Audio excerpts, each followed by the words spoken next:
This is lesson 3.4, Add Lighting. So what is lighting? Lighting allows you to apply a light source to a node or a group. Adding light to JavaFX programs can make scenes look more three-dimensional. In JavaFX, there are three types of light: distant light, point light, and spotlight. Now to work with light, you need to know about two classes. The light class is the type of light that you want, and the lighting class is the actual lighting effect. Let's look at both of these classes now and show you how to use them. Let's start with the light class. Light is an abstract class that lets you determine the light type for your lighting effect. The light class has only a color property. This is the color of the light source and defaults to white. Now light types are implemented with three concrete nested classes. Light.distant represents a distant light source configured with direction angles. Light.point represents a light source at a point in space configured with 3D coordinates. And light.spot represents a spotlight source at a given position in 3D space configured with a direction and focus. Next, let's show you the light hierarchy in JavaFX. Light is an abstract class and is a subtype of object. This means light is not a subtype of node and not a subtype of effect. Now light.distant, light.point, and light.spot are concrete classes representing light types. Note that light.spot is a subtype of light.point. Now let's show you the lighting effect. The lighting class controls how a node or a group can be lit. Lighting has these properties. Light is the type of light required. Here you specify light.distant for a uniform light source, light.point for a single point of light, and light.spot for a single point of light that shines uniformly. Bump input is an optional bump map input. If specified, bump maps add additional surface relief to the light source. Content input is the input content for the lighting effect. This is the target node if not specified. Diffuse constant is how much diffuse light is reflected from the surface. The range is 0 to 2.0 with a default of 1. Specular constant is how much specular light is reflected from the surface. The range is 0 to 2 with a default of 0.3. Values greater than 1.0 make the reflection brighter, and values less than 1.0 make it dimmer. Specular exponent is how shiny the surface appears to be and controls the spread of the light radius. The range is 0 to 40 with a default of 20, and increasing this property value makes the reflection brighter. Finally, surface scale is the height assigned to pixels in the source based on opacity. This property creates a 3D effect when lighting a 2D surface. Transparent pixels are the lowest, while fully opaque pixels are raised up from the surface. The range is 0 to 10 with a default of 1.5, and the higher this value, the higher the center is. Now when you work with light in JavaFX, you typically follow these steps. First, create a light object and configure its properties. This light object type can be light.distant, light.point, or light.spot. Next, create a lighting object using the light object. You do this by specifying the light object in the lighting constructor. Or alternatively, you can invoke the setLight method in the lighting class with your light object as the method's argument. Next, configure any of the lighting object's properties if applicable. Last, use the lighting object to set the effect property. This is typically done by invoking the setEffect method with a node or group object. And the lighting object is the method's argument. Okay, let's show you how to use the different light types now to create lighting effects. The first light type is light.distant. This is a distant light effect simulating a uniform source of light. With distant light, you may see some shadows depending on where the light source is. And distant light is the default light source. Here are the properties. Azimuth is the light source position on the plane of the scene in degrees. An azimuth angle of 0 degrees places the light source at 3 o'clock, 90 degrees places it at 6 o'clock, and so on. Negative angles are counterclockwise, so 12 o'clock could be either negative 90 or 270. Now the default value for the azimuth property is 45 degrees, which puts the light source at 430. The elevation property is the angle of the light source above or below the plane of the scene in degrees. When elevation is 0 or 180, the light source is on the plane of the scene. And when elevation is 90, it's over the head of the scene and shining directly down. Negative angles are counterclockwise. So when elevation is negative 90, which is the same as 270, it's directly below the scene. And the default value for the elevation property is 45 degrees. Property color is the color of the light source, and the default is white. Okay, let's show you a JavaFX program now that uses a distant light effect. This is the distant light program, which shows you how to create and configure a distant light effect. Let's compile and run this program and examine its output. You can see that the program displays a gray rectangle with a blue text string on top, all on a light yellow background. A distant light effect makes the rectangle and text string look three-dimensional. You also see shadows appear on the text string here and on the rectangle here. That's because a light source has been applied to the scene from the upper left. Let's show you the JavaFX code for this program now. First, the program creates a light distant object. The setter sets the azimuth property to 225 degrees. This makes the light source come from the upper left at the 10:30 clock position. The light's color is white, which is the default.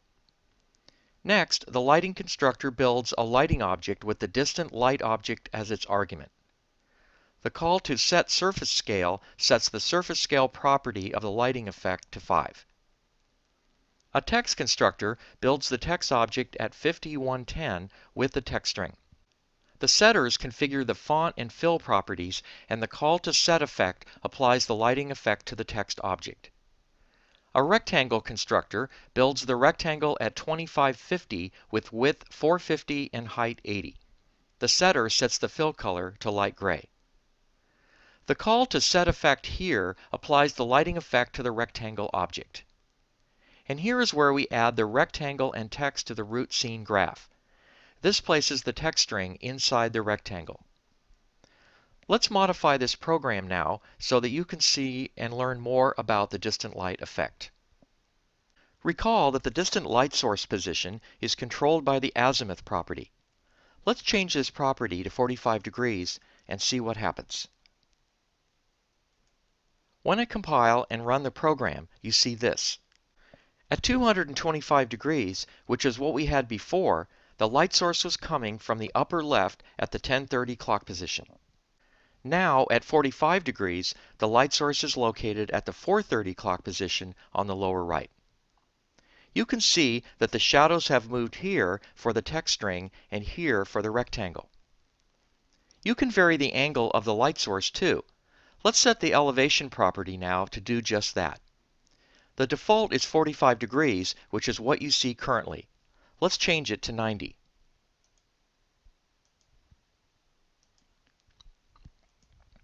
When I compile and run this program, you see this.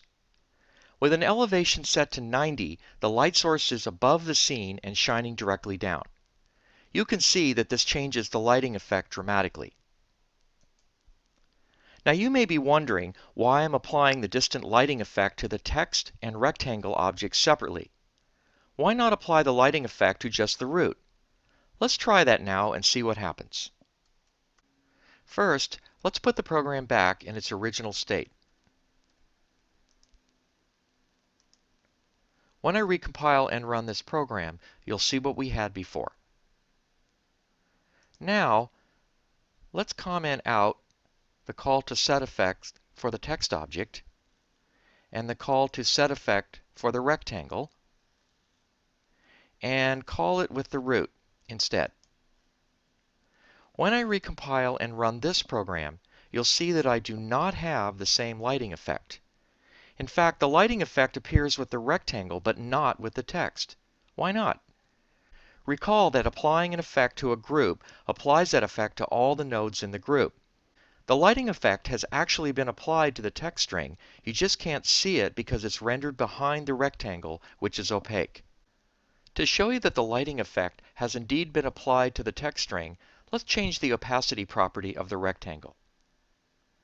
I'll change it to 0.7 right here. When I recompile and run this program, you see this. The light shadows now appear for both the text string and rectangle. Of course, the rectangle is lighter now because of a lower opacity, but you can see that the lighting effect for the text string is there. As a final experiment with this program, let's make the rectangle opaque again and remove the lighting effect completely. When I recompile and run this program, you now see this. Not very interesting, is it? This shows you how important lighting effects can be. The next light type is light.point. This defines a point light effect by simulating a single point light source.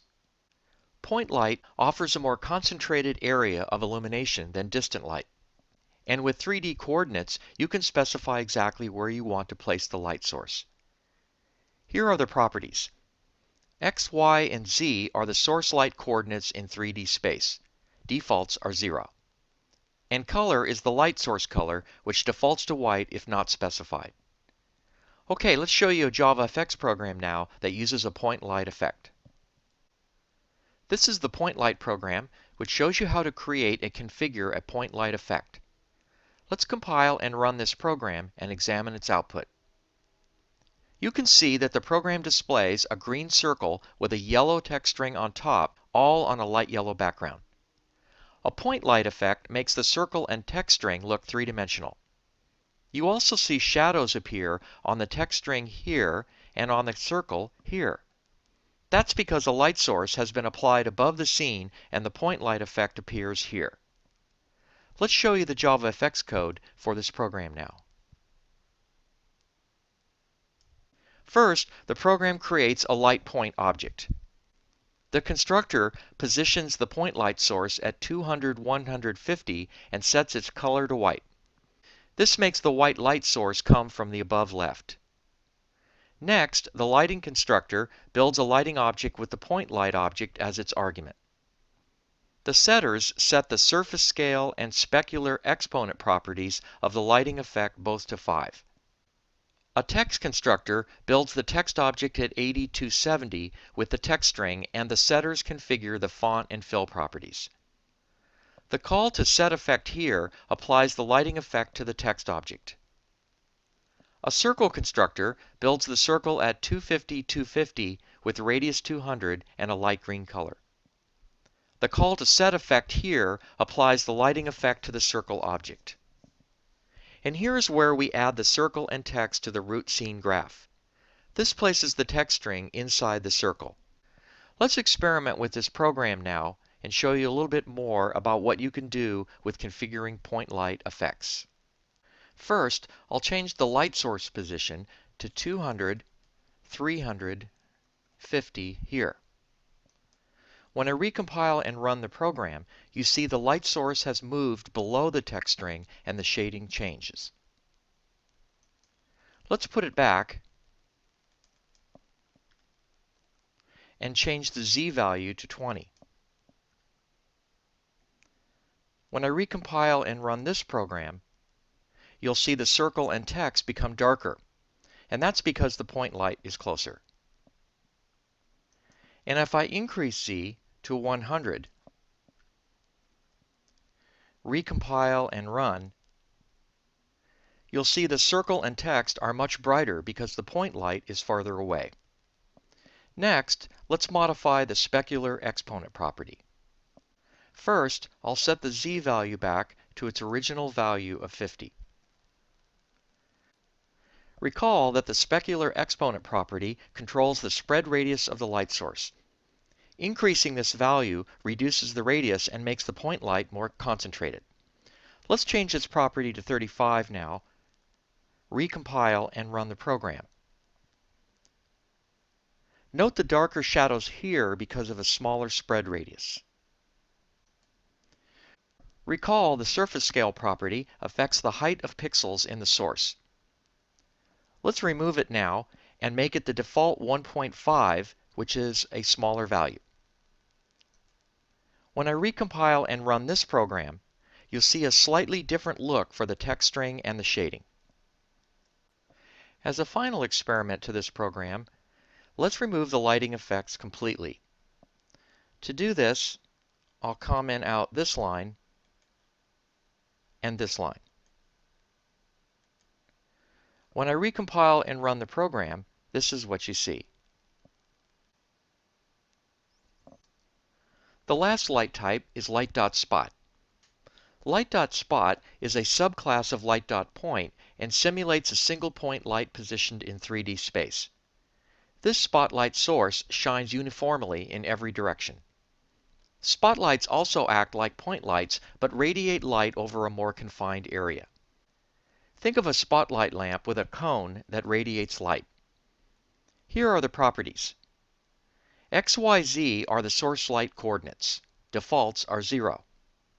Points at X, points at Y, and points at Z are the aimed light coordinates for the spotlight point on the object, and the defaults are 0. Specular exponent controls the width of the light cone. The range is 0 to 4 with a default of 1.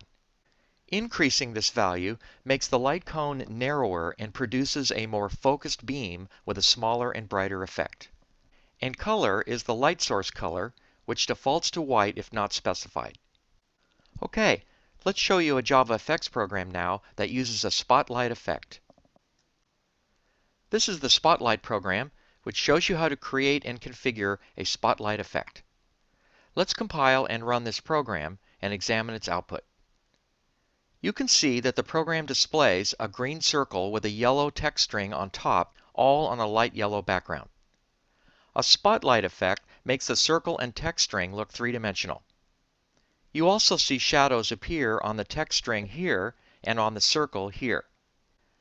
That's because a light source has been located above the scene and aimed at a specific location. Let's show you the JavaFX code for this program now. First, the program creates a light.spot object. The constructor positions the spotlight source at 200, 25, 50 with a specular exponent of 1 and a white color. This makes a white light source come from the above left with the default width for the light cone. Next, the setters configure the aim point of the spotlight. The coordinates are 200, 400, 10. Next, the lighting constructor builds a lighting object with the spotlight object as its argument. The setters set the surface scale property to 5, the specular exponent property to 10, and the specular constant property to 2. A text constructor builds the text object at 9270 with the text string, and the setters configure the font and fill properties. The call to set effect here applies the lighting effect to the text object. A circle constructor builds the circle at 250, 250 with radius 200 and a light green color.